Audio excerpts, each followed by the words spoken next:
Hi everyone, my name is Pluni Pennings. I'm a professor at San Francisco State University. I am making this video together with two colleagues, Brandon Okbunu from Brown University and Sanaa Yitbarek from UC Berkeley. We want to tell you about the outbreak of the new coronavirus, SARS-CoV-2, that underlies COVID-19.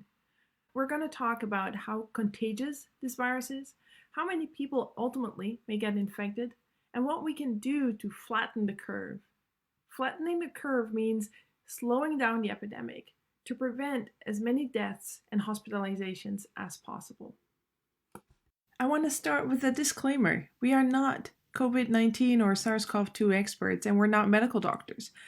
But we do work on viruses and infectious disease, and we hope that this video can help you understand the news better. There are two characteristics of an epidemic that tell us how afraid we should be. One of them is how contagious it is. The other is how virulent it is.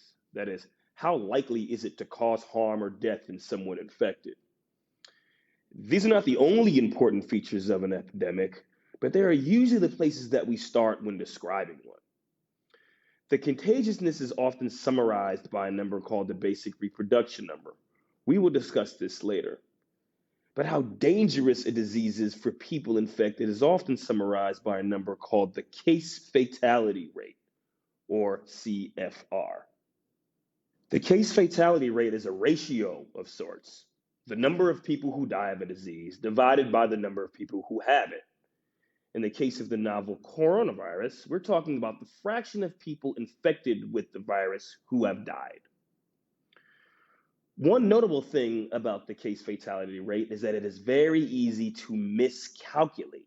For example, early in an epidemic, the cases that stand out are the worst ones, people that die or people who suffer from serious disease. The problem with this is that in the case of COVID-19, many people have mild symptoms. For example, if 500 people are diagnosed with the disease and 10 of them die, you would determine a case fatality rate of 2%. But what if more tests were conducted and 500 more people were diagnosed, even though they had very mild symptoms? In this situation, the more accurate case fatality rate would be 1%. One interesting feature of this outbreak is how the case fatality rate varies across different subpopulations.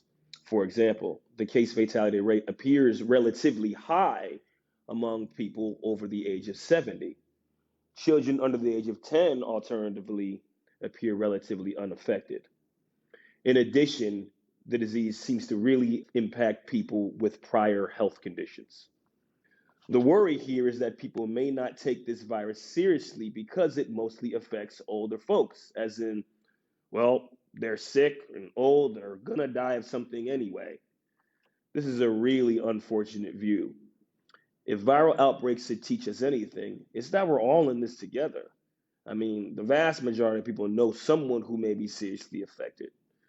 And all of these case fatality rates are averages. At the end of the day, who knows how a given individual will be affected?